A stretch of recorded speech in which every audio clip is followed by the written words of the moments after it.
Hello, and welcome to the Power Platform School Hackathon season. Thank you so much for joining us, and such a huge thank you to Trisha and team for making this possible. My name is Donna Sarkar. I head up advocacy for the Power Platform here at Microsoft. Right now, I'm at my home in Seattle, Washington, in my design studio where I shoot all my videos. I so wish I could be there with you and celebrate and see all of the cool hacks you're doing. But unfortunately, I think this hackathon is in like the middle of the night my time, which, as hackathons go, that's when it should be. So I'd love to talk to you about something that's pretty important to me, and I think something that is becoming increasingly important to the world. And that is inclusion in teams. So at first you may think this is, oh my God, one of those hippy-dippy social justice topics and I don't need to listen. But actually it's a business decision. And let me share with you why. So imagine the number of people on this planet, right? 8 billion-ish. If we only build, keeping in mind people just like us, we're gonna wind up building products for like 1 billion people. It doesn't even matter who you are. If you're based in Lagos, Nigeria, and you build with only Nigerians, you're gonna build for maybe 1 billion people. So people in Africa, population 1.2 billion.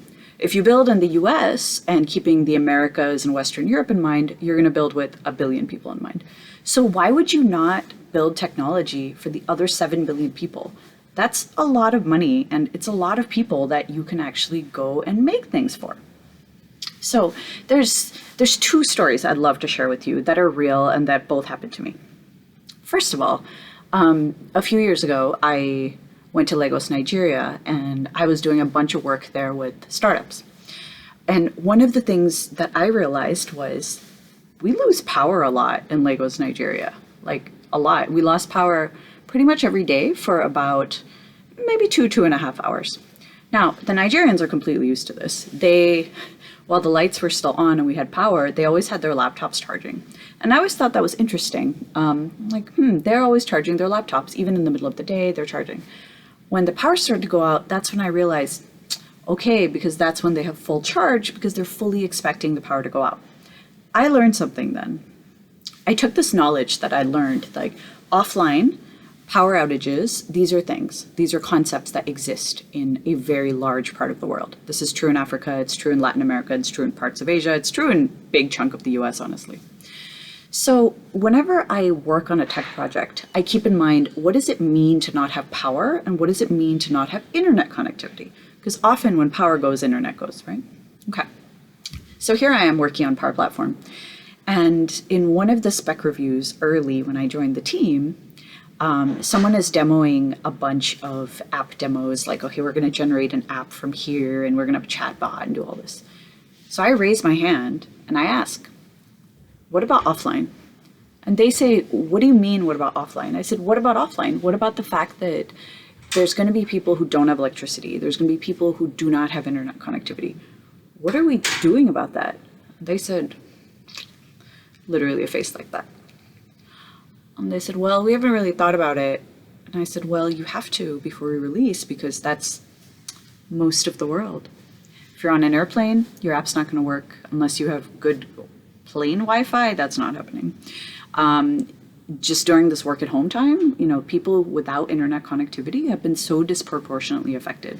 So it just being in that scenario of working with people who are used to not having internet and not having reliable electricity changed my mindset.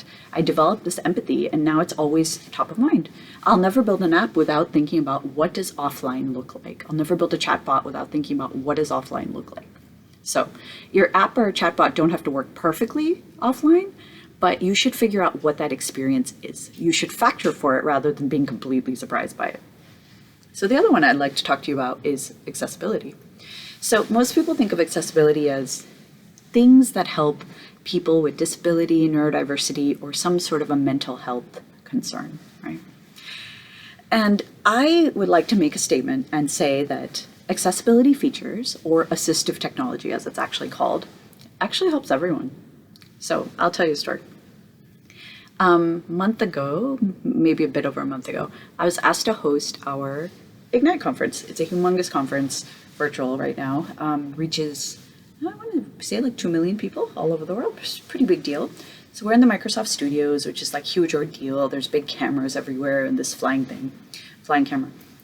And they say, okay, Donna, so introduce yourself and read these lines. They give me lines all on a teleprompter. And I can't read them. So I have dyslexia, and I have had this for a long time. But it generally doesn't affect me if I'm trying to read something like here right in front of me, but it affects me if I'm under stress, and it definitely affects me if I'm trying to read something on a screen that's far away with a bunch of people staring at me. Then everything gets jumbled, I get stressed, I get anxiety, I start seeing spots, I can't read anything, I just freeze. It's really embarrassing, it's not good. So the production team's like, okay, Donna, there are your lines, go. And I'm thinking, I have no idea what this is. So I had to raise my hand and tell them, I actually can't read this, and I had to tell them why. And they all look shocked. They're like, what are we gonna do? We have a host who can't read the lines, now what? So I worked with them, and we worked out a system. We figured out, take the lines, stop changing the lines, put them in a OneNote or like a Word document, and just give me the document. So using it, I take the document, I turn on Immersive Reader, which is a learning tool. So Immersive Reader works in Word, it works in OneNote, it works in Outlook, it works in lots of things. It spaces out the words and it reads them out loud. This is a very good tool for people with low vision, people who are blind, people with dyslexia, people with any sort of like public anxiety. So I wound up doing this. I wound up having this read aloud into one ear. So it would tell me the lines, then I'd read it, acting like I'm reading from the teleprompter. And you know what? No one could tell. So that's a way that it helped me, who actually has like a neurodiversity, as it's called, like a neurodivergence, which is dyslexia. But so many people reached out and said, that's a cool hack and I would love to use it because my vision is not as great as it used to be. Like I'm quite farsighted, so I'm like squinting to read these words. I would love to use this hack. So I believe that every single one of us will be impacted by assistive technology at some point in our lives. Because honestly, we don't want to think about it, but we're all going to get older.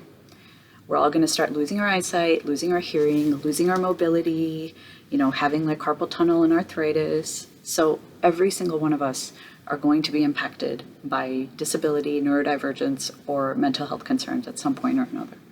So the tech we build in this world should keep those things in mind, because we're not just building for today's people who use assistive technology, we're building a world that we are going to live in the future.